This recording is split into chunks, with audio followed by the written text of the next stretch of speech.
heroes, after us, of course, that we made it today.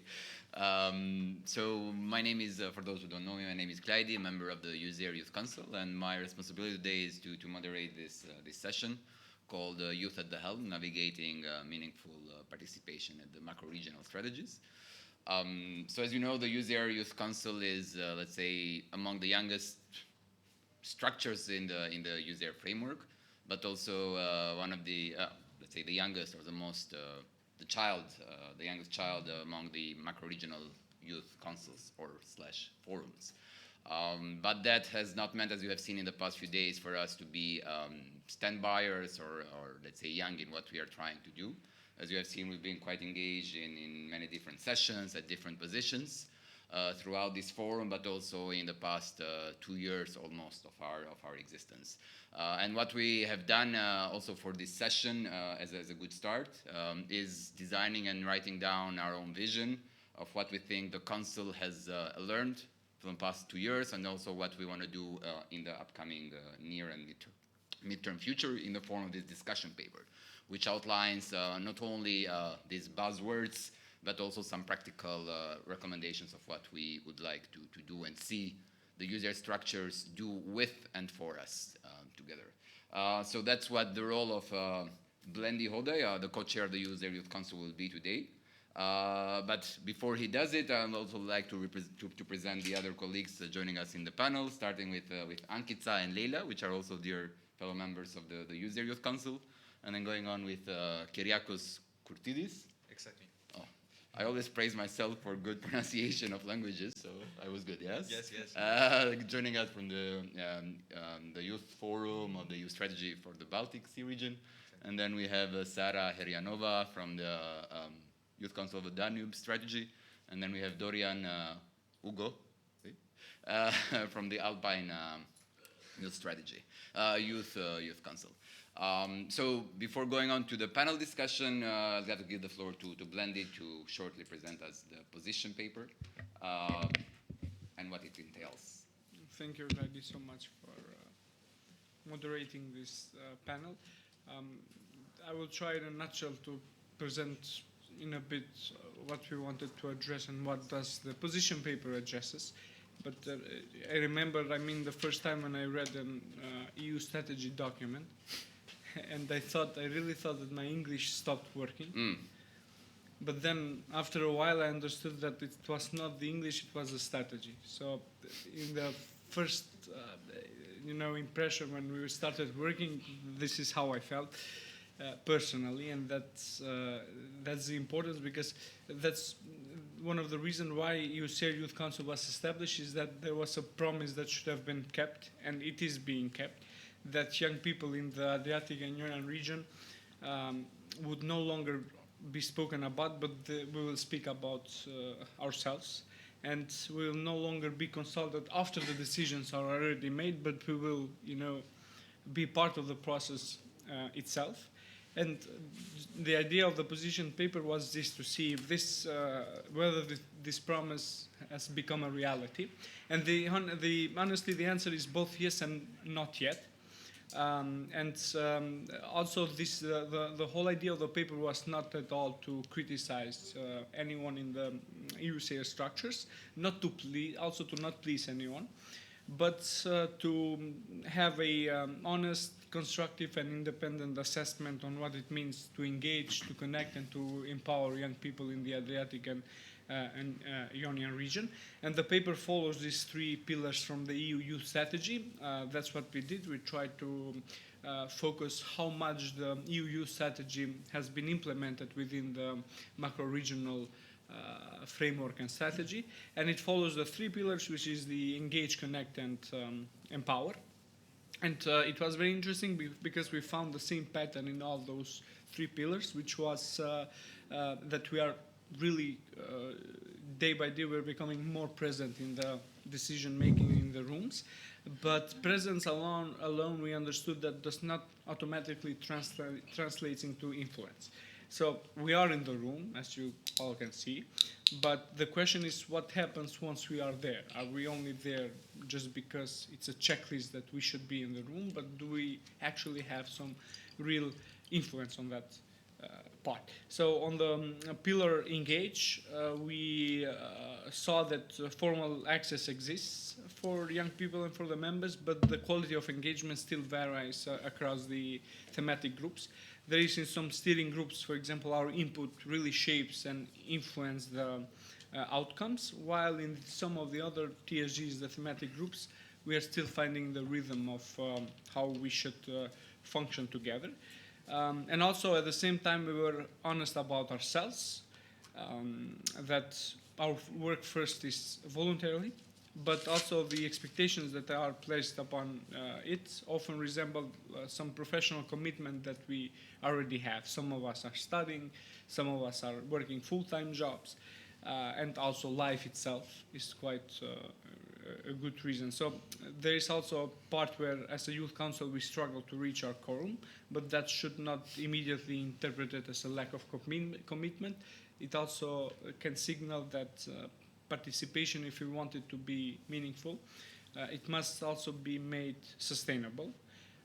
On the Pillar Connect, we saw that lots of opportunities exist, but access to them is still uneven. We saw, for example, the funding opportunities, the mobility schemes, the cooperation mechanisms, they are there, but somehow they are communicated in a language which is too technical for the young people and young organizations, bureaucratic as well. And in that way, it's hard to also travel to every youth community within our communities.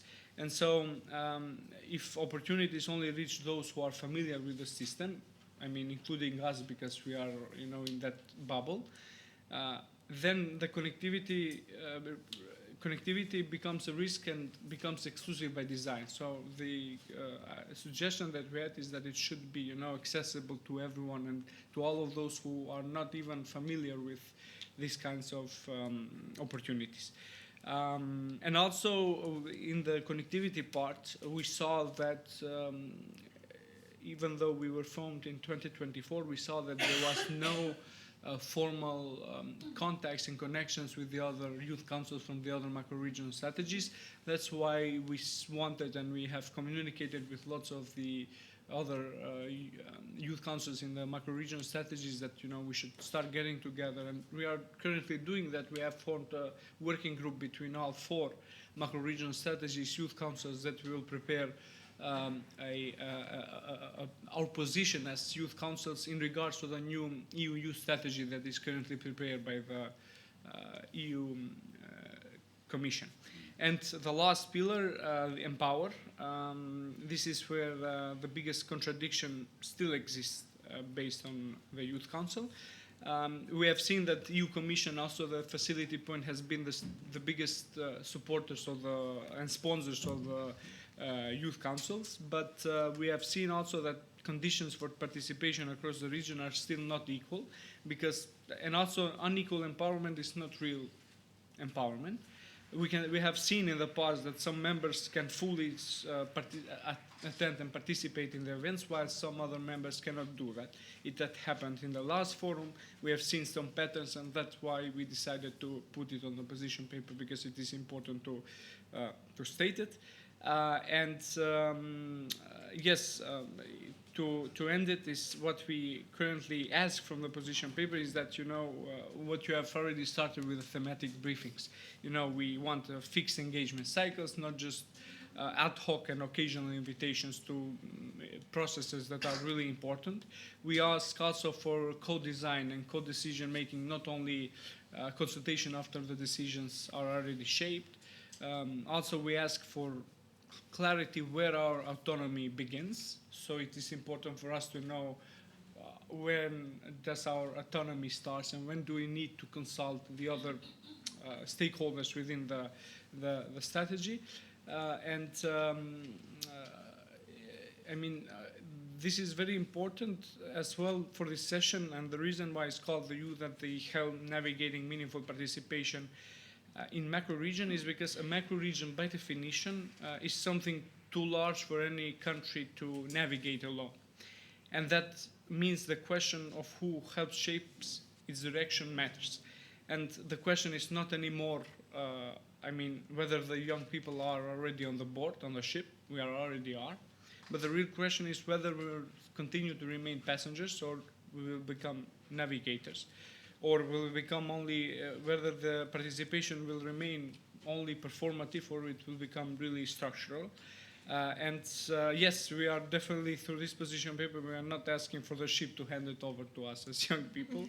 We are asking to help steer it, to read the map, to know where we are going, to read the map, to question the route sometimes, as we always like to do, and when necessary, to try to push to change the course itself if we think that the destination that we are going does not fulfill our goal. I want to conclude it here, and I want to thank my colleagues from across, from the Youth Council, from across 10 countries, that helped, their input helped create and make this position paper possible. Thank you. Well,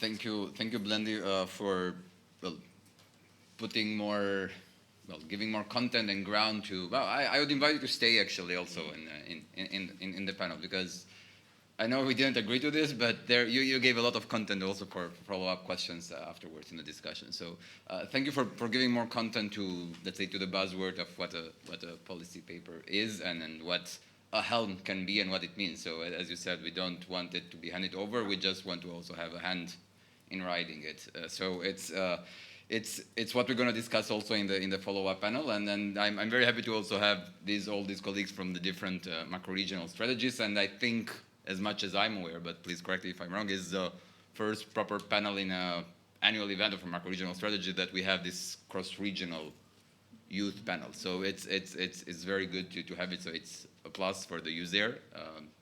So if Commission is good, you can write those in a report.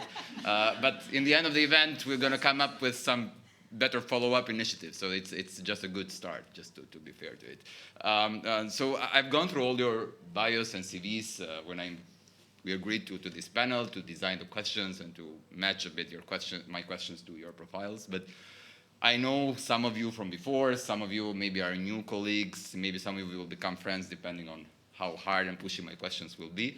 But what is common across all of you, I think, is that you all have some long-term commitments on some certain, what we call these European values, which we used to call maybe Western values, but I think in today's world have become more distinctively called European values. Fortunately or unfortunately enough, I think it's maybe what I would say I think, but that's something to discuss. And on that personal note, maybe I can start with you, Ankita. Sorry for, I know you're longer maybe, so it's easier for me to start with you on that. Is what made you maybe start this engagement at the local level first, at the grassroots? And then what made you keep doing it and moving then from the local to regional and this macro-regional thing, which goes even beyond this Western Balkan thing. It goes to Adriatic Ionian thing. And what keeps you motivated also to keep doing it? Thanks, Heidi, for the question and for that introduction. I would say it's not European values, it's human values. People across the whole world share those values, and then there are people in Europe that don't. So I think we should call them. I know it's a blasphemy. We are in a EU environment, but I think it's human values. Before I say anything, I just want to say that like all the things that I'll say are my personal statements and are a reflection of my own values and do not represent any institution I'm affiliated with in any capacity for this. Now that we have that out of the way, I want to welcome everyone to my beautiful hometown, Skopje. It's been 3 days and I hope that you've enjoyed them, except for yesterday, which was, the weather was extremely untypical for May, but May is the best time to be in Skopje, so like you lucked out in that sense. Now, I don't know if many of you know, but Skopje is known or was known as the city of international solidarity. Does anyone know that? Okay. Yes. So yeah, basically in 1963, there was a devastating earthquake in the middle of the Cold War when the world was divided. Yet countries came together to rebuild this city. So this city, 85% or so of the city was destroyed. So it was rebuilt with that international solidarity. And like it really, really pains me to see that that legacy is being erased, because while we are here to talk and celebrate regional cooperation, only to less than 2,000 kilometers away from here, there is a genocide happening, and countries that are part of this are actively contributing to it and are still engaging in political, in economic, in cultural, in educational, and all the other collaboration with the apartheid state who is doing that. And we must remember that 70% of the people there are young people with dreams and hopes just like us here. And like I am really scared for the future of the region and where we are going with this, like turning the blind eye and actively, in some cases, actively contributing either by just like being silent or by providing weapons and other stuff to the genocidal state. It's a grave, grave, grave crime against humanity. And of course, this is not the first injustice that I watched, and that's where my drive comes from, actually. It's injustice. I refuse to just like see, witness injustice and do nothing about it. I cannot do that. My field of action is the intersection between climate and social justice, and that's how I started on local level. I was seeing injustices around me, just like in my immediate community, in my immediate environment, and I knew that I was really surprised that adults were not doing anything and were just okay with it. So I started organizing, and then that naturally progressed to a national level, and that naturally progressed to a macro-regional and international level because, again, in that sense, humanity doesn't have, and nature, we don't have those kind of borders that we put as society. So collaboration and international solidarity is a must if we want to survive in this environment and if we want the planet to survive the system. So that is my drive, injustice and not being able to turn a blind eye on it. Well, I share your thought.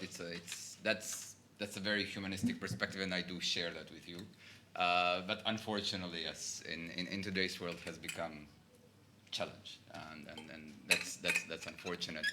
But thank you very much for sharing that personal story. I think it's very inspiring, and maybe to move a bit on a personal story then, but on an organizational level now, moving from an individual to organizational is.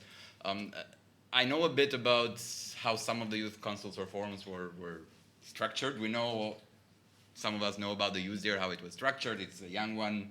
We know how it came about, and etc. But I'd like to know a bit more about the more distant one, which is the one in the Nordics, so in the Baltics, coming from a Greek.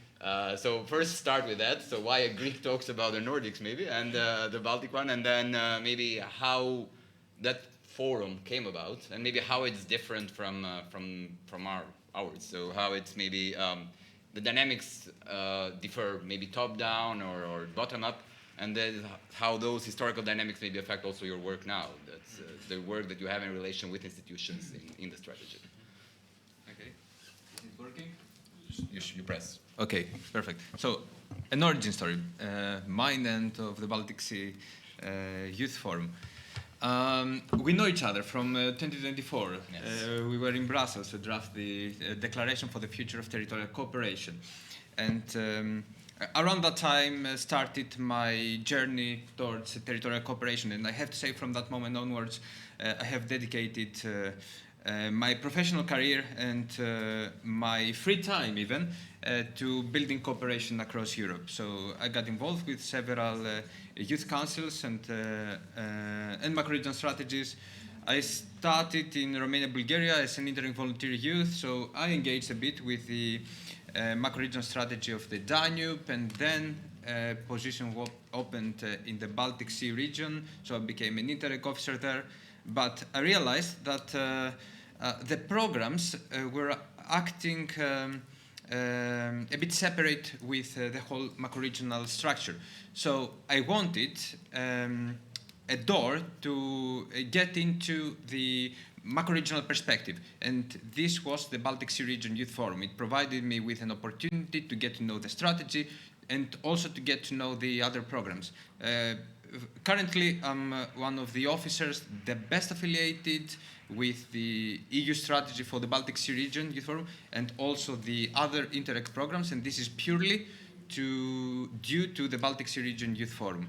And yes, I say that as often as I can, because these frameworks, as well as Interreg Volunteer Youth and other Youth for Cooperation initiatives, truly build the future bureaucrats, I will put it into quotation, that will help move the European territorial cooperation into a better direction.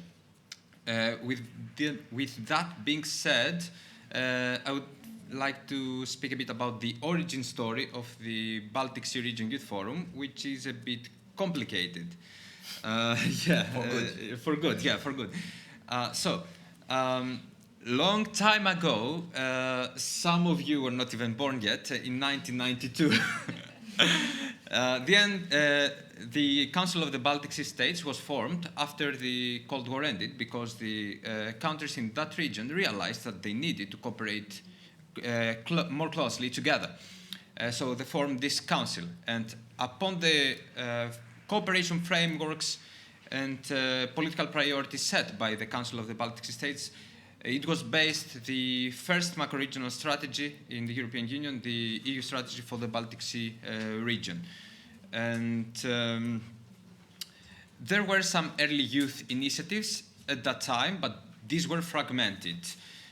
I would say that the first real step toward the direction of true youth engagement was taken in 2014 with the launch of the Baltic Sea Youth Dialogue.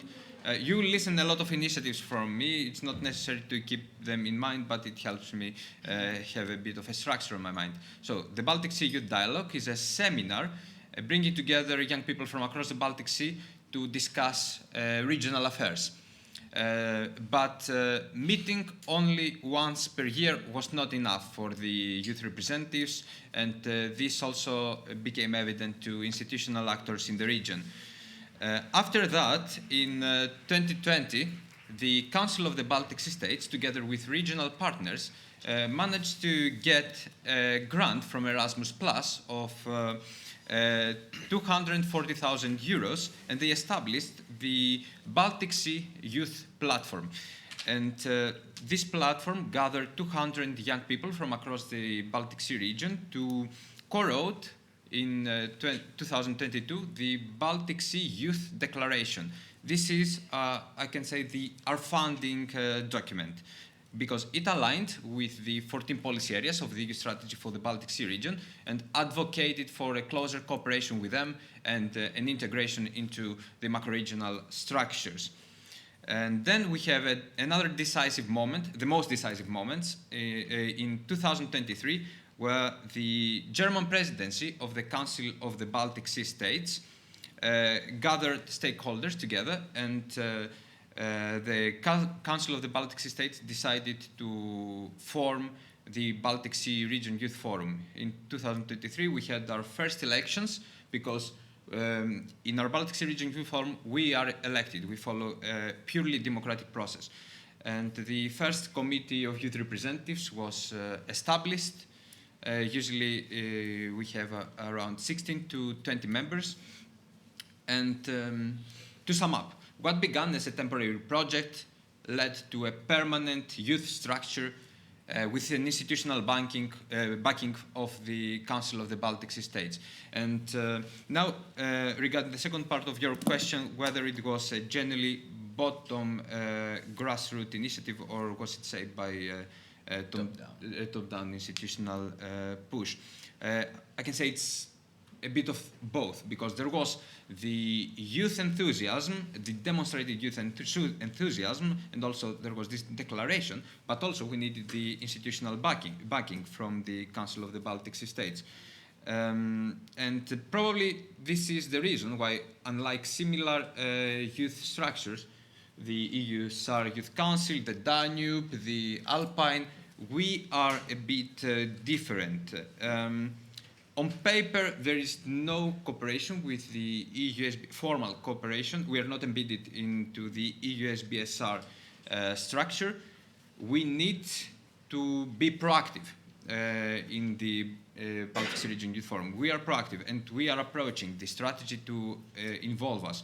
We approach the policy area coordinators. A side note, in the EUSBSR we have policy areas. These are 14. You have pillars. They operate in a very similar way. And in particular, I'm the youth representative responsible for the EUSBSR and the policy area. So I would say in my day-to-day work, what I'm doing is communicating with the policy area coordinators, and I delegate youth representation into them, and youth representatives follow steering group meetings which happen at the ministerial level. Also some, not all policy areas are fully engaged with us, some more than others, but some youth representatives, they follow even coordination meetings, weekly coordination meetings, but we are also invited into the EU strategy for the Baltic Sea region annual forum. We have been panelists in plenaries, in breakout sessions also. Yes, it is up to us to engage with them. And yes, we are proactive. Nothing is guaranteed. That's good. So I learned I'm still younger than the than the youth engagement in the Baltic Sea region, so that's still good for me. But then it's a very inspiring story actually to hear that there also are cases of this very bottom-up approach, much more grassroots than the case of our EUSAIR Youth Council, which was, let's say, also a dual process. So there was push also from youth organizations and umbrella also structures across the Western Balkans region, but also the other EUSAIR countries before the Youth Council was established. But the process legally was much more top-down, let's say, in my own words. So there is different scenarios, but then maybe Leila, coming to you since you represent the EUSAIR Youth Council, after hearing also this story, but also being a member of the council, and when we talk about macro-regional strategies in general, not just the EUSAIR, and thinking about how policy making works in macro-regional strategy, we all associate it with a very thoroughly slow and bureaucratic and technocratic process in decision making and everything else, which is the way it happens because of how the strategies are designed and how the structures work. But from your experience, let's say, how do you feel the Youth Council is embedded in the strategy in the EUSAIR case? So do you feel the council has already become a harmonized part of the strategy structures and the decision making or deliberation process in the structures, either in the thematic steering groups that we are members of, but also in the other processes that happen within the EUSAIR? And if you can share a concrete example where you think the Youth Council and also your own opinion has been taken and considered and already been considered in the documents or also in decisions in the EUSAIR case. Thank you, Clyde. First of all, I would, in difference for Baltic Youth Council and the strategy, here we are the creators of the EUSAIR Youth Council, and of course the creators and the first years will be challenging, and the recognition will not come by itself. What I think is that the members of this Youth Council, most of us, deserved that recognition by putting hard work and time into the creation of the council, as well as into the concrete actions and proposals. Are we included in the strategy, and what do I think about the current situation with the EUSAIR? So I think that the Youth Council is not recognized by everybody who is the structure in the EUSAIR. For example, I had a concrete example from Montenegro, from Ministry of Foreign Affairs 2 months ago. They didn't even know that Youth Council exists and what is the EUSAIR Youth Council. They asked me, "Are you from RICO? Do you work for RICO? Why did you came here?" So these were kind of questions, and I realized that even in the institutions that should be aware of the structures, there was no awareness. Maybe it's just the case from the concrete country, but still it is. It tells a lot that they are not informed about the creation of the new body in the strategy. There are definitely different opinions and different approaches to the Youth Council, even in the thematic steering group. I can speak for Pillar 3, and it is how the youth should be really involved into the council, because there we had the luck to have the really understanding TSG, and the ones who understand then try to include us even in designing and commenting the proposals. So they give us a chance to raise our voice, and they are constantly looking for our feedback.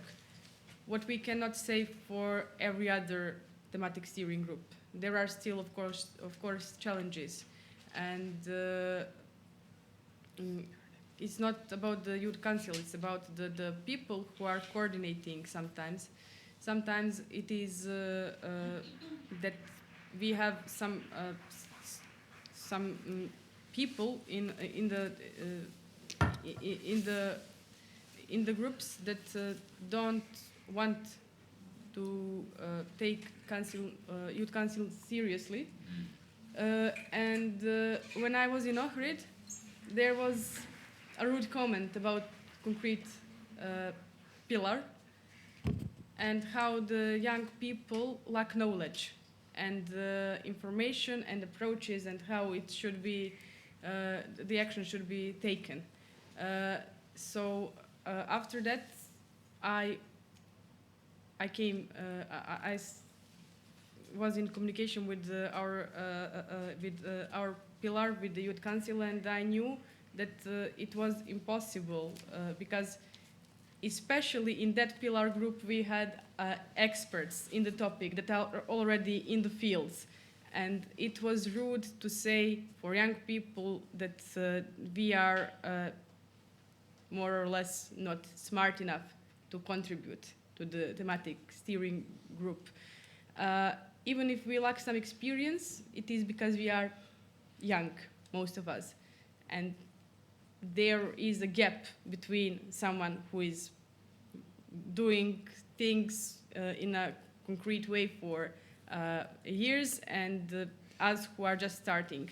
What we can bring is innovation, ideas, perspective of a different world, and perspective of a world we currently live in, because we are building a world for next generations. We are not just the next generation, we are building for the younger ones. So that's how they should take into the consideration what we are trying to do. After almost 2.5 years of creation of the Youth Council, I think that there should be definitely more awareness about the EUSAIR Youth Council between the institutions, and that on a macro-regional level, voices of young people should be considered more seriously, and to see that even if we are young, we can actually contribute a lot to the topics of the strategy. Well, thank you, Leila.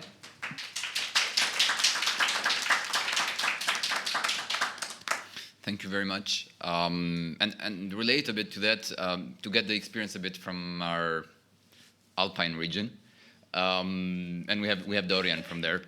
So Dorian, when we talk a bit about now the operational landscape where the councils have to function within, a central issue that has become also, Blendi also mentioned, a key word is this autonomy, and not talking about anything very big, but it has to do, of course, as we all know, about the freedom or the competency of the council members themselves, the legitimacy that they should have to define their own strategic priorities for the year or 2-year period or whatever, or design their own projects or initiatives or flagships, or manage their own resources, let's say, how much they could be, it doesn't matter. So how that has been the case in the Alpine region, and maybe also to understand a bit, since we are also the youngest council, and this has also come up in our internal discussions, this autonomy level, has this been a defined thing since the outset of the council itself on your mandate, or is this a constant struggle that we also have to expect, a constant struggle fighting against institutional boundaries and also earning it through just showing more competency year after year and project after project? Okay, thank you for the question. My experience might be a bit different than you all regarding the fact that our youth council was created already like 10 years ago, approximately. So I think I will rate the autonomy of my youth council quite high. But obviously it took time. To go back from 2016 or 2017 with the Bavarian presidency, they were actually the one engaging youth talks. They invited young people to their annual forum. And then the year after, with the presidency of the Tyrol, they created an Erasmus, or maybe was it? No, it was an Interreg Alpine Space project for youth, and that's how the Youth Council started to be created. But again, this is something that took time. We're talking from something close to 10 years ago. So I think it was progressively on the way to be achieved. So again, this first phase took time. They were, from what I understood, because of course 10 years ago was not there, but they were indeed limited in autonomy and in their decision. At this time, they had no position paper to write. I think it was just some sort of representation, which right now is different. I think today we gained relatively high degree of autonomy in comparison with other youth council. I don't want to take any macro-regional strategy youth council, no, but because this I'm not maybe not enough familiar. But if I think about my home region, the youth council of my home region in France, first, the members, they have a very different background. Also, they are younger. They're rather like high school students or early in their university career. So they are guided. When for us, I think they already gave us enough, they give us trust for us to prepare and to present our project and the proposition we want to do inside of the strategy. So yeah, I think we're genuinely flexible to organize ourselves internally, to define our priorities, to share our project, the one that we want to develop. In EUSAIR, we have this competition. Well, I think competition is a bit scary word, but this competition, pitch your project, when young people across the Alpine space can present the project they are carrying. When I say project, it can be linked with science, it can be linked with digital thematics, everything. They have 2 minutes to present, and then the winner receive financial support in order to develop what they are starting to develop. But yeah, of course, to answer, coherence with the strategy, we do adapt with the 9 action groups. The action groups for us are what you call pillars. But overall, I think we do maintain significant flexibility, autonomy in the way that we operate and we express our positions. And I believe also for you, for the position paper, you were able to express what you were concerned about. And I think that's what we can call a first step through to the path to autonomy. Well, there's other projects that we're carrying. I think about mobility and transport. We're trying to have a fixed price across the Alpine space. That's also something that is from our initiative. And there's many others. But yes, I just wanted to remind that this autonomy is never fully granted. It's never entirely earned. So there's somewhere we also have something to prove and also to get the trust of the institutions. We have something to deliver. We need to show that we are reliable. And when you express that that some members of the youth council are not showing up, it's true. It's a reality. Thankfully, it's not the majority. So that's why I think it's important to keep a strong connection, and I saw that you have a strong connection in your council. For us, we do meet very regularly. It's about once every 2 weeks online, as I told you before. So, yeah, I think it's about the council ability to demonstrate its credibility, its relevance, and that's how I guess we made progress across these 10 years. Okay. Well, we heard it's a constant fight, so if we have TLG people here, get ready to hear more from us. Now, maybe going a bit to Sarah from the Danube region. So, Sarah, a bit on another topic to you, which is also, I think, a concern shared among the youth councils, but also in general among youth structures that try to engage in policy making. I think there is this tendency or this risk when youth structures become more professionalized or institutionalized or more thematic focused, as the macro-regional strategies try to be, especially in these policy areas, TSGs, etc., that they risk becoming either too hard to reach because they become too specialized, or they might become tokenistic because you just go into superficial level with those because you don't expect young people to be so specialized, so they become just tokenistic structures and they don't demand any sort of specialization from those young people who become part of those. So, and there is this risk that they could follow either of these two paths. And maybe that's where, for us as young members of these youth councils, there is always this need to play this hard balancing act to be also to have this balance between policy focus and also specialize a bit on policy areas, but also to maintain this inclusivity aspect of it. So has this also become, has this risk also been in your mind in your youth council? And what are some sort of mechanisms that you have also applied, the sort of internal capacity building and knowledge sharing initiatives that you have implemented? So first of all, thank you so much for the question. I was talking about this problem with my colleagues, and we discussed that this is a challenge that not only youth councils but as well as young organizations are facing nowadays, because as you mentioned, the structure is more professional and more involved into policy work. There is the risk that only a small group of the youth council of people are following, because of course, like when youth don't understand the topics or the language is too complex, too hard. So why would I join if I don't understand the meaning and so on? So the people who are usually joining are those who are already involved in some like projects or understand the language and the international processes.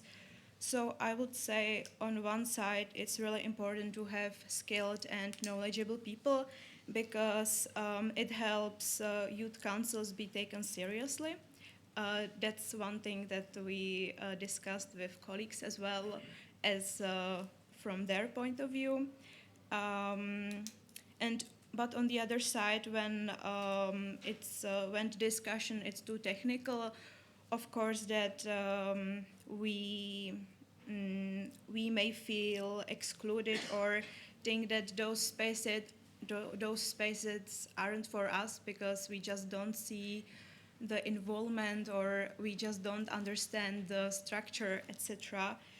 And in our council, so in the Danube Youth Council, this appeared in like through the technical language, then through the fact that the same young people often participate in consultations or international meetings, and to avoid this, we mainly focus on the internal capacity building, which is really important for us. So it means that before a meeting, we organized like a short session online, of course, when we can talk about it, so what we can expect, what is the topic about, so like we can understand it better and we can be involved in this.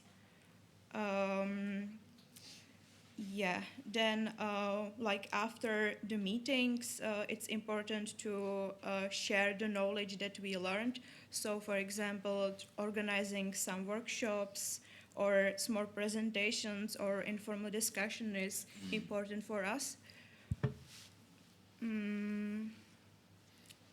And another important thing is like creating different ways for young people to participate, because of course some participants of the youth council are really shy, so they don't want to join the event because it's formal. They don't know what's it about. So that's why it's important to share the knowledge. So it will grow the knowledge, and it wouldn't stay only in the smart part of the people who join the event. According to us, the competency and inclusivity should go together, because we need, as youth, we need the strong policy knowledge, but we also need to stay connected with like local communities, which then we can share our knowledge and we can talk more about the problems who are important for us at that moment. Thank you, Sarah. No, you can keep the mic on since I'm with you, and maybe I'd like to keep the second part of the discussion a bit more open to a more discussion flow among the panelists. So feel free to intervene. But start with you since you have the mic. And you come also from Montenegro, if I'm not wrong. So No, from Czechia. Czechia. Yeah. Oh, what the heaven? Okay, my bad then. Well, yes, then, but the Danube Youth Council does include also non-EU and EU countries, so include also many in the Western Balkans region, yeah. And that's why my question is a bit also related to how this. And we know that the difference, which is my perception at least, what I've been engaged with the macro-regional strategies in general, is that there is a difference between, and this applies to whole cohesion policy of the Union, is that there is a difference of how much young people in the non-EU countries or accession countries are aware of or less aware of what cohesion policy is and what structural funds is, what regional policy is, and what they try to do, which is actually really a very good idea and a lot of money put in that idea, and then how much more aware young people and also institutions in the current member states are. And I think, how do you try to bridge this gap as members of the macro-regional strategy in your communication campaign? So how do you try to reach also these young people in the non-EU countries, which are part of your macro-regional strategy, let's say, to make them aware of what you do and what the strategy is and what cohesion policy is and Interreg is and etc.? Thank you so much for this question. This is a big challenge, because of course that concepts like regional policy or multi-level governance are often very distant from the reality or like from the problems that young people are facing nowadays. So especially in non-EU member states, those policies may feel like too abstract or too technical, because it feels for them like the disconnection, because when talking about topics who are relevant only for only for one part of the bridge, how can we like connect them? So that's why we think that effectiveness doesn't necessarily come from like large-scale campaigns, but from making these topics more relevant, but like more locally relevant, understandable. So we are trying to talk about the issues that we as a young people are experiencing every day. So, for example, unequal access to opportunities between rural or urban countries, then public transportation, housing, youth migration, environmental equality. Because we saw in couple of years ago that once young people recognize those issues in their communities. So, for example, universities, school, etc., or like another youth projects, they can talk about it more. Like they can dive into that topic. It's become interesting for them because they know it's part of their future, so it's more important to them. And of course, like since the people recognize those problems, they can connect more into the local communities, and that's why as a Danube Youth Council we think that work through local organizations, universities, schools, and projects is also one of the key parts of the collaboration between youth people. And then another key aspect is that, of course, that like if we want to involve more people into the process, events, so like face-to-face events aren't enough. So that's why we think it's important to post everything online. So like what we learned, to share the experience. So that's why it's recommended to be part not only Danube Council, but join another projects, etc. So in my case, I'm part of the Czech-German Youth Council, for example. That one I knew, correct. So. I'm studying in Germany as well now a couple of months already, and I really like that we can share the perspective, then that like we can share the ideas, and then I mean like I can also bring the ideas from Germany to Danube region, and I like that because like I can learn. And I think that the best way how to learn is through non-formal learning, which is now important in Czechia as well. And my wish for the future is going to be put more informal learning into like universities, schools, etc. Because we learn most out of experience. That's my point of view, at least. That's true. Yeah. So through Erasmus projects, Interact, etc., I think it's a big thing, and this is my wish for the future. Because of course, youth councils as well, they can profit from this, from the experience that we learned abroad. And yeah, so another thing is of course to translate the policy language into this informal learning, which is important, as I said. Yeah, I think that's all what I wanted to say. One more thing, sorry. Participation must feel meaningful. That's important, that if we don't see that the outcome, it's important, we don't want to join anymore, because we are trying to make the impact, and if we don't see the outcome, of course we don't see if we don't see the outcome, or like if it isn't visible, we don't want to join anymore. No, thanks for that. Maybe I wanna, from our case. Yes. Yeah, I want to add something. Thank you, Sarah, for sharing your experience. It's like really good, like to take mental notes and then implement it, because we are obviously very young and we're not, as a council, and we are not quite there at engaging people and teaching them what EUSAIR is, because quite frankly, it is difficult to grasp. Like it took us a year and a half, and we're still learning all the nicks and knacks of it. So I think there's no a unified methodology or recipe for engaging. It's more like trial and error and see what works. But two things that I think we should all keep in mind, and more or less everyone mentioned here, is patience. We know that we have so many obstacles. We always tend to think that like here in the Balkans we have it the worst, but like hearing also from you, it's kind of comforting to see that it's bad, but it's like team building from a negative trauma bonding. That's the word I was looking for. Trauma bonding. Trauma bonding. To see that like you had similar obstacles. So just to be patient with them, and if like one way doesn't work, try another.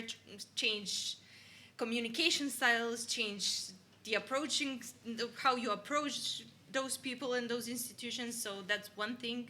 And then also we have the internal obstacles within the EUSAIR as a whole in some TSGs. So be patient with those, and again, try different methods to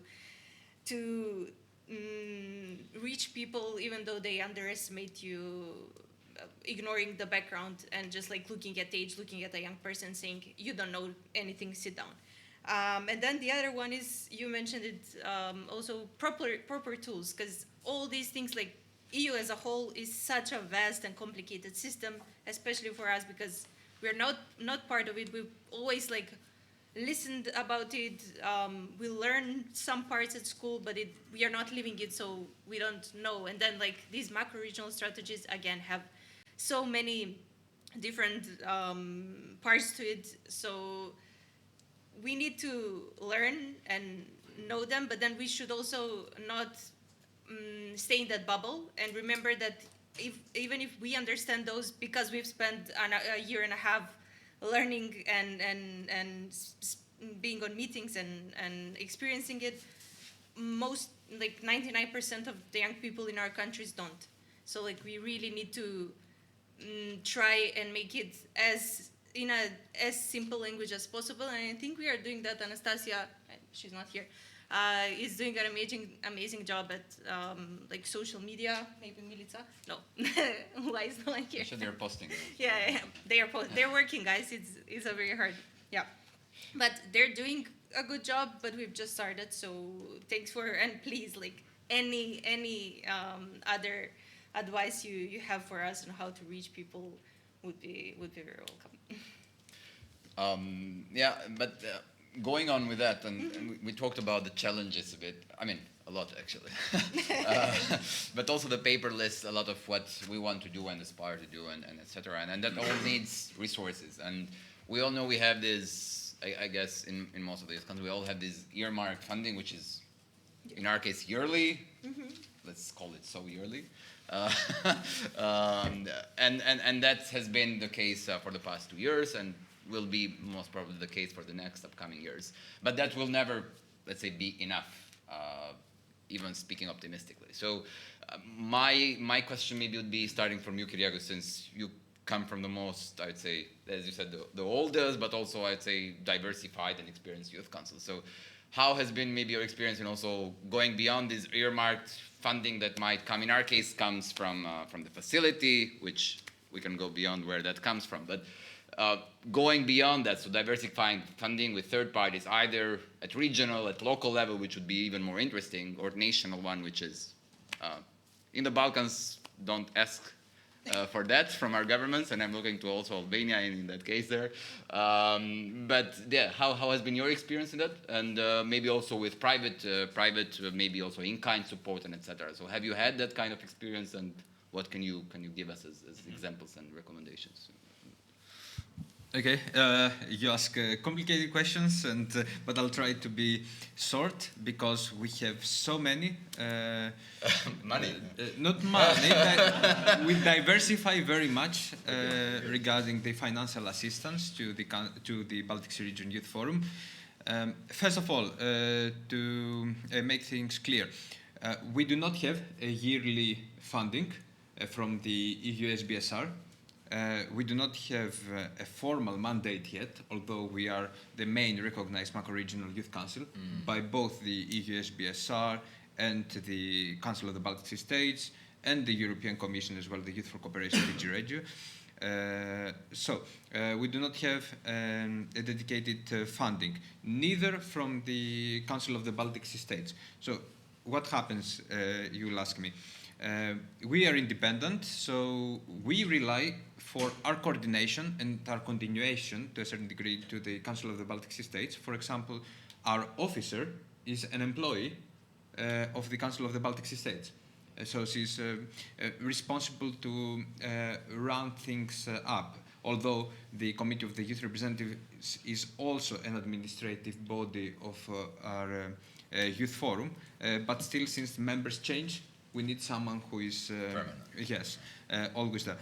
How we secure our activities? This is through diversified financial assistance from pan-European, European, macro-regional, national / parliamentary, I will explain, and regional partners. So yes, this is actually a very good opportunity to share best practices. Starting with the EUSAIR, as I said, there is no dedicated budget, so for our participation there, we rely on the funding provided by the Council of the Baltic States, as well from the regional funding provided from some of the Baltic Sea regions or federal governments. For example, I get excited. Okay. For example, if the federal government of Germany wants to send some youth representatives from Germany, it may happen that they also are part of the Baltic Sea Region Youth Forum. So through their own networks, they represent us as well. We have, moving forward to the national funding, we have the Baltic Sea Youth Dialogue mentioned earlier, which operates from 2014 and annually.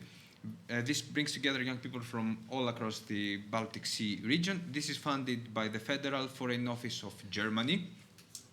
Another event of the Council of the Baltic States is the Youth Ministerial.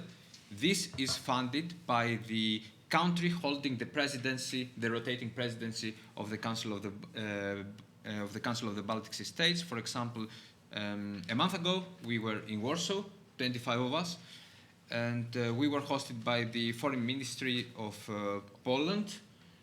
So most of our event took place inside the ministry, a lot of side activities there as well, all funded by the Foreign Ministry. I had the best treatment of my life there. They even arranged a taxi to take us from the airport, this one. So yes, Polish hospitality the best. But we actually do work there. We don't just go. We act as a target group, and we are consulted. So we provide recommendations in all of these events that we attend. There is also the Baltic Sea Parliamentary Youth Forum, an annual political and diplomatic summit where we engage with lawmakers, policymakers, and we also provide recommendations there. This is funded half by the Council of the Baltic States, half by the country hosting the event, and also regional funding. We have a hackathon also funded by the federal government of Germany. We have another partner, the Sub-Regional Cooperation, which is a political network of decentralized regions, regional authorities, and their youth participation is funded by each region that wants youth representatives. There are other events like the Nordic Baltic Youth Summit that also invite us sometimes, not all of us, but at the last one they asked for 2. Beyond governmental budgets, we have EU programs, for example, Erasmus Plus that I mentioned earlier. A recent success is a project that was accepted by the Baltic Sea Region program, Activate BSR, a small-scale project where the Council of the Baltic States is a lead partner, and it is dedicated to youth engagement. And of course, the European Commission is one of our closest partners, in particular DG Regio, the Youth for Cooperation group. And as I said, we know each other from back then, from 2024. So we were brought both in for the event on the road to Interreg Go, the event Interreg Go, one of the biggest Interreg events, to present actually the declaration that we drafted together, and the macro-regional strategy days. This is actually, you mentioned earlier that this is the only format that engage youth structures, youth cooperation structures. Actually, this is the only annual forum that I'm aware, but in the macro-regional strategy days. What I said, yeah. Yes, you were correct, but I just want to mention that. We also gather all together, another opportunity.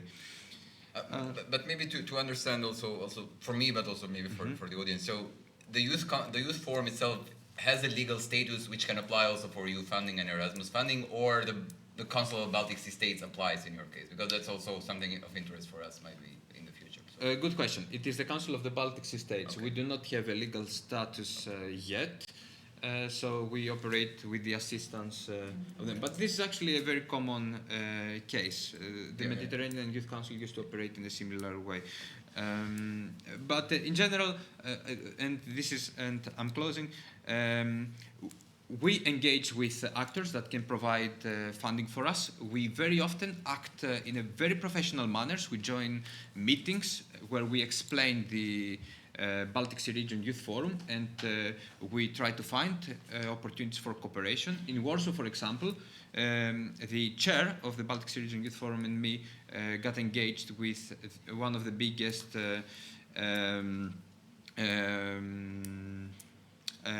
think tanks, yes, Polish think tanks, and we managed to agree on getting involved in one of our projects and getting invited to some of their events. We do this all the time, and this is where the personal effort of our officer comes into play, because he's a very dedicated person to the Baltic Sea Region Youth Forum, but also the Baltic Sea Region Youth Forum members, and in particular the working group coordinators, where we engage relevant actors. With this, I close. Thank you. No, thanks. Thanks a lot for. Yes. Yeah, I just wanted to add that it is really great to see how people in developed countries work with their governments. For example, try to write Interreg project and to bring your perspective in Western Balkans. I did try that. How it went, it's not that they are explaining to you what to do, they need your consultancy. And then we have really, in non-EU countries, we lack expertise for that kind of funding seekers. They don't know how to fund, like how to fundraise. They don't know how to do that. And then you explain to them, for example, for Interreg program, it works most of the time as a EU structured programs, especially in financial flows, and your organization or institution has to have really good financial capacity to support to implement the Interreg project. That's why institutions would be perfect partners, because they already have the budget from the ministries. And I did try to write once with project for the few institutions. It was Interreg Bosnia, Herzegovina, Montenegro, Croatia. First of all, they don't come with idea. They come with 3 different ideas that you have to combine. Second of all, they don't understand that their idea has to be aligned with the call and the specific objective, and that it has to be written to contribute to the program. They come with the idea and they say, we want this, so somehow you just word it differently and it will work out. And as a consultant, you tell them it will not work out because you don't have the problem that you are targeting. You don't have the things, and it's not how you fundraise. You don't do fundraising in the last week of the call before the deadline. You, first of all, you find partners, you discuss with them. It is a process that should be negotiated the months before. And in institutions in Western Balkans, it is like we really lack people who can do fundraising. And that's why most of the time you will see the report for Montenegro. I know that European funds are underutilized. And I see how you do in your region, in Baltic region, which can be, which is a great example, and that I would like to propose to share the experience from these countries to it is maybe a harsh word to say, to teach our public servants how to write applications, how to do the whole process, but also they need to be taught. They need to be taught, and one more thing is they need to be, but when you speak with them, because when you speak with them and when you try to explain the whole process, when you try to explain what is what they should do there, what they should target, how they should come to the concrete solution, it is like you cannot know better than them. You are too young, and they hired you as an expert, by the way. Then you are too young, you don't know how to do that. They just do what we tell you, and they spend like your time, their money. They spend a lot of resources in the whole process that comes to that will solve nothing at the end. So that's what I wanted to share. Is it possible to ask a question from the audience? In 5 minutes we'll be there, so we don't lose the time allocated. So maybe I think, Dorian, you want to add something in your experience on fundraising? Adding something, I don't know. I think there's a lot of similarities with what you explained. I have to say that indeed we do receive third-party sources of money. Mostly, for example, my case is to receive funds from my home regions. I have to say that this is bringing terrible, how can I say, inequalities. In the way that some delegation, they benefit from stronger institutional support or a bigger local resource than others. So yeah, I really want to insist on this inequality that is actually visible, at least in EUSAIR, and that's something I really wanted to share today. Another thing, yes, we also applied for Erasmus Plus project. Thing is, it's a quite complex thing to do in a way that we have to apply through our national agencies. So you have to be experimented on this already. And I believe that it's also necessary to have a strong partnerships with organizations that can handle the administration work. This is, in the Alpine space, not easy to find, and people that have this experience on EU-funded projects. So yeah, it's usually a question of logistics and administration. What else I could say? Again, about the legal status, we also don't have a legal status in EUSAIR. It is not an independent association or a legal entity, which means that we cannot directly apply or manage funding itself. We much rely on EUSAIR strategy for that. And I think it will be very valuable to create an associative structure. You mentioned you have a staff, like you have members that work for your council. We do not have someone that is hired by the secretary or by the strategy. We have a consultant that is assisting us, but we don't have, I think, enough resource in terms of physical resources. Even the secretariat is small. They struggle with the amount of work that they have to do. We do not even have someone doing the communication anymore. This is said. Yeah, I wanted to be short. I hope that I had time to share everything. But we really need a strong political willingness. I think another idea that we had with people of my council was to create association in their home country, to have like several associations to handle the council. Also, we are about 25 members, which is already big, you might think, but I think to be even more powerful, we should be even bigger inside of the council, and we could go through this national association. So then we don't have to fight again inequalities in terms of representations, and for example to attend events or to be participants, because we are really struggling with the fact that we are not all equals.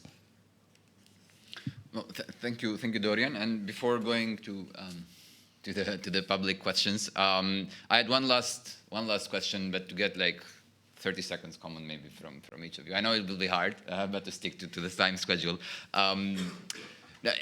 It actually relates to all what we talked about. So I think my perception is we have all this experience. We just got a glimpse of all the experience from each of the youth councils across the macro-regional strategies across Europe.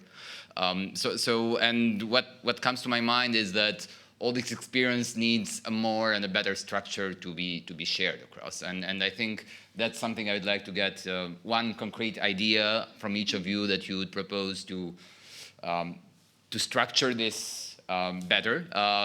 You remember I started in a way that's saying that yes, for the Commission, this is a check the box that we did this first macro-regional annual event, cross-regional youth panel, but then what's the follow-up of this? And I'd like to leave this panel with one concrete follow-up idea.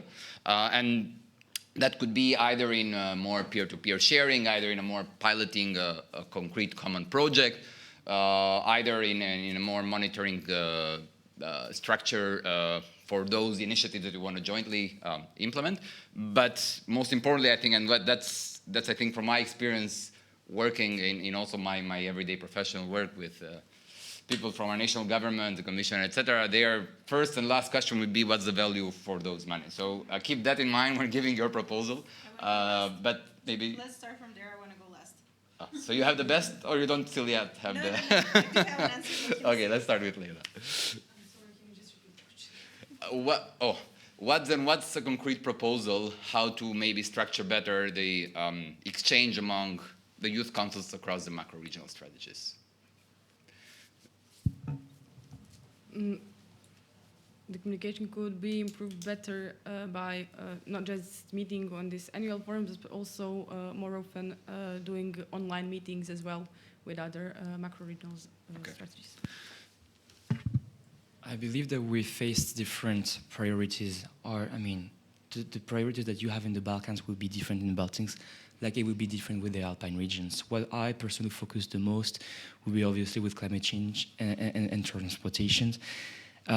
I think that we should work all together with the Youth Council of all the macro regions to have an harmonized council. We do have differences. Let's inspire each other from what you do better, because you do guys have things that you do much better than we do. Maybe I could inspire you with what we do. We should all meet the 4 councils to decide, okay, I show you what we're doing. You show me how you organize yourself. Let's pick up the best practice so we can be more efficient with less difference and advance better. So more thorough presentation, that's good. Let's start with... We would like to work more on projects and how to solve the problems. So for example,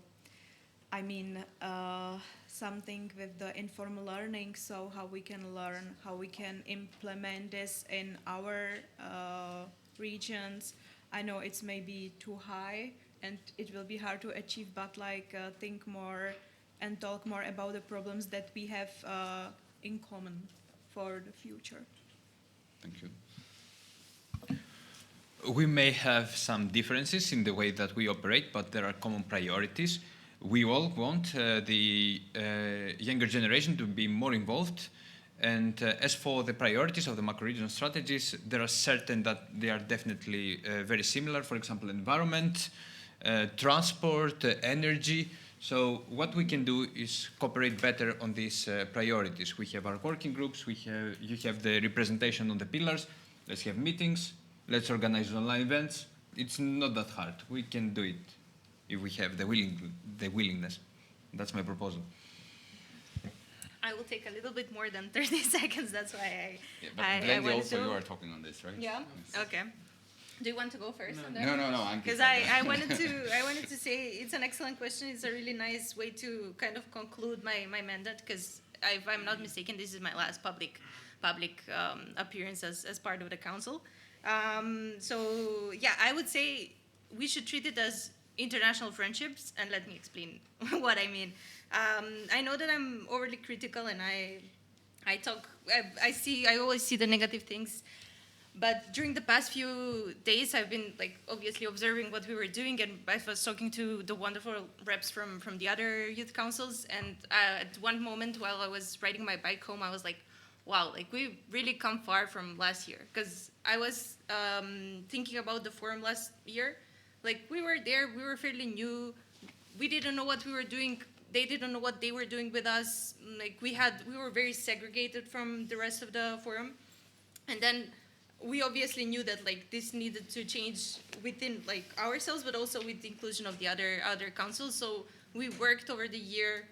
We tried a few things that didn't work, and we are here now. We have every council in the room together, which is awesome, and it's the first time that has happened.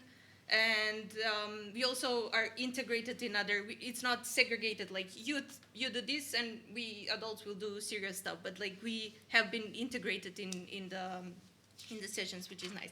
And I think we should continue to do that.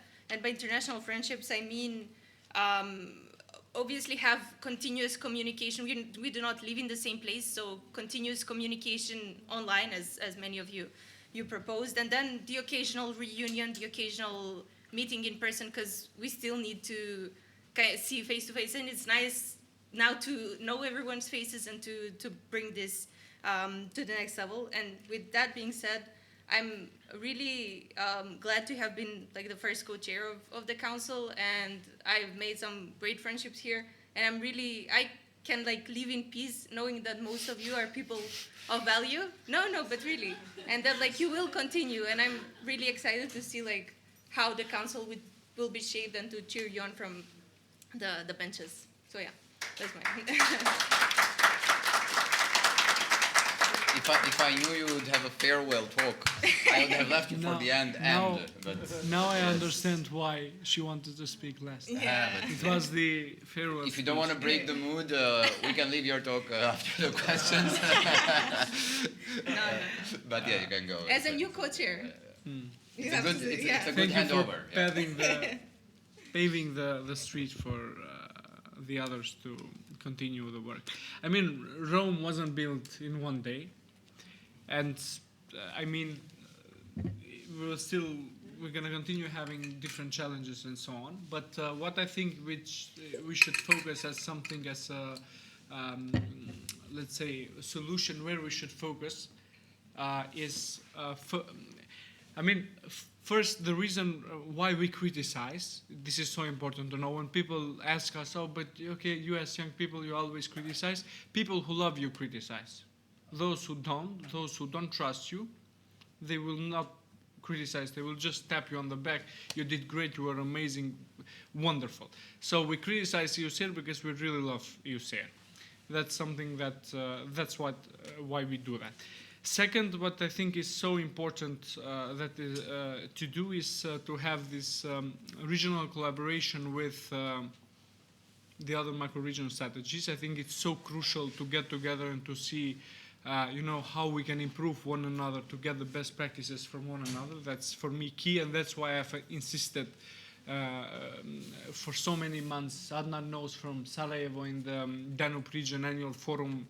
We were talking with Adnan that we should bring all together in one room the other Danube region, so we can try to find the best practices from each one. And something which is so important from what Leila mentioned, the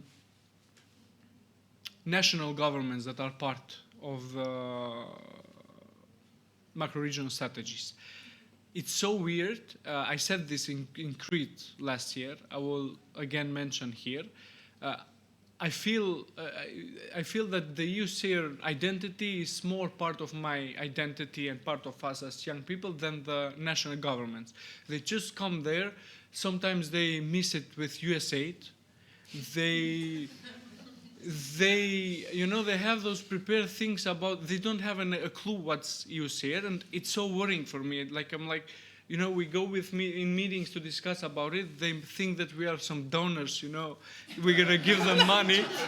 And I'm like, no, you're leading the presidency, you should be aware what you're leading it. So I think for the EUSAIR to become, to see fruits in the sense of, to touch the impact that is, it has already made, but it should continue to accelerate more, as that's the name of the motto of the North Macedonia presidency. It's important to start feeling it as part of our regional identity of the governments. No, it starts funding. Huh? For our region, it starts funding. I'm just joking. I mean, no, it's so important because there are countries, I don't want to name, that they feel that it's something small. They are not interested to contribute to that. There are some countries that they feel that it's important. So unless we don't feel it, that is a very important regional initiative and it's helping the citizens, not the countries. I mean, the countries, the governments exist because of the citizens, not vice versa. And so if they don't understand that part, then, I mean, we're going to have situations of Leila going to a meeting and saying, hey, are you from RICO? instead of, hey, oh, you're integral part of the macro-regional strategy. So I think that's so crucial, and that's why we document stuff. That's why we wrote the position paper, because usually policymakers, in my personal experience, they go to you in a meeting, they say, okay, we understand that there is an issue, but okay, let's keep it like this in conversation, and then you cannot say, hey, we wrote this, you didn't do anything like for the issue that we addressed. So always, let's keep always everything written on a paper, so we can monitor. And so 10 years after now, then the next EUSAIR members, they can say, hey, 10 years ago it was like this, now we have quite a difference and more autonomy in what we can do. So these are, in a nutshell, some things that we should do. Thank you, Blendi. Now, before closing, we are a bit short on time, but I'd like to see if there is any questions. So, Gabi, you had a question already, I think. Yeah, or it was you, yeah. Sorry.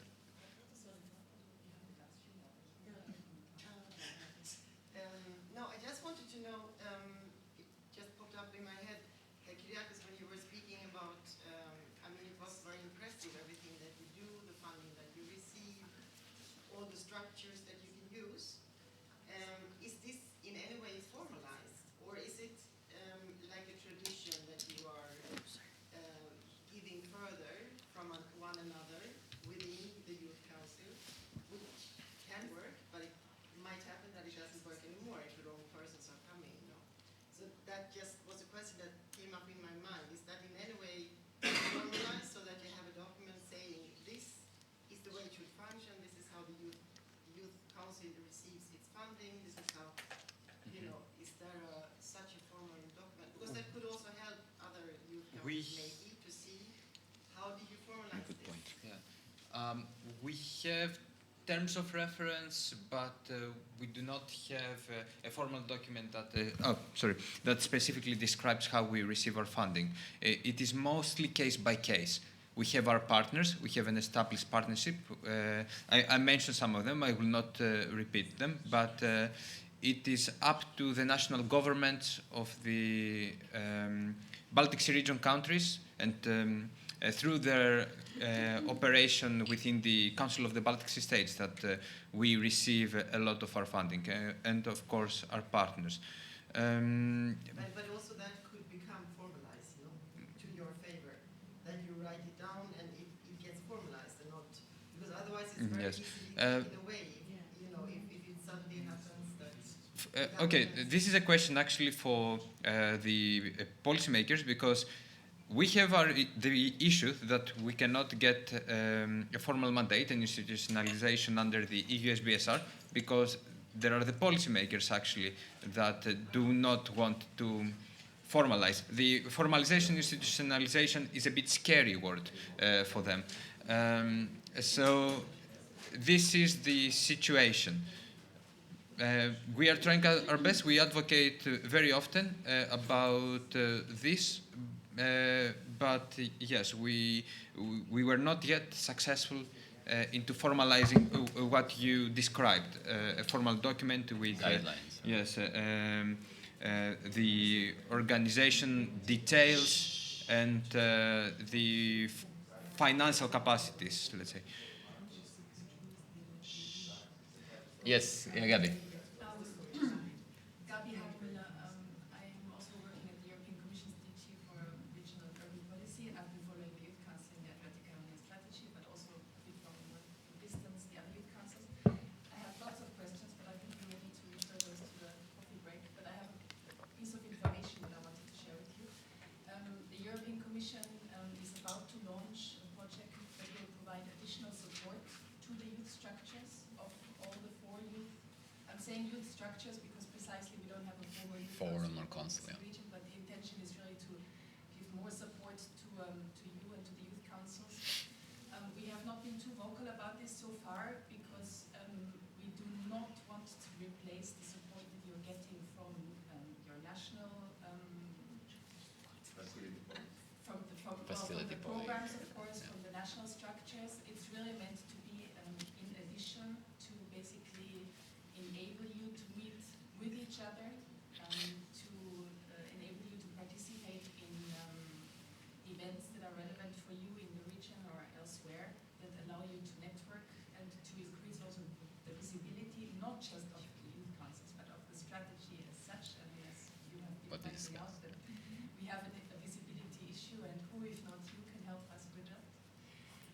So this is something that will be launched relatively soon, and hopefully that will give you more resources also to have these meetings with each other. And I'll be in touch with your respective secretariats as far as you have those, or with your representatives.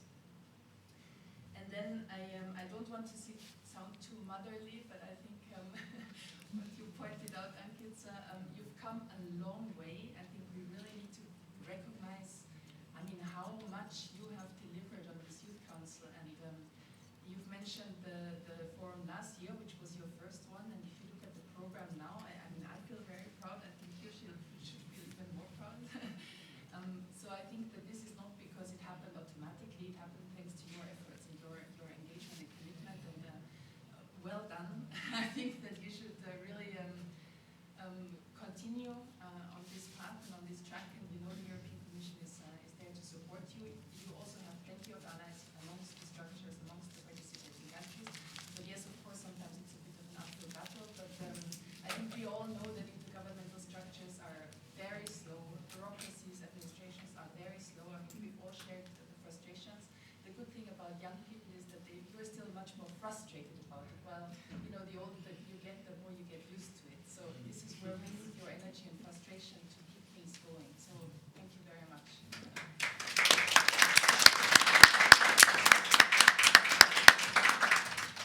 Take a photo, like Yeah. follow you. Well, if there is no more questions in terms of, because of timing and to save the, maybe for the coffee break, we'll all be here. That's why I said, because like people are leaving. Yeah, exactly. So maybe we close here. I won't do any ending. You and Blendy made the best conclusions. And also, Gabi, thanks for the good news that you gave. We'll keep it a secret from the national governments for now. Albania, please keep it with us. And thank you all for being here at 9:10 sharp. Yeah, let's hope to also replicate this in other formats, and also to try to implement all those ideas that we shared in the last question. So see you in the next forum. Thank you. Let's Oh, youth council. Youth councils, let's make a picture. Let's take a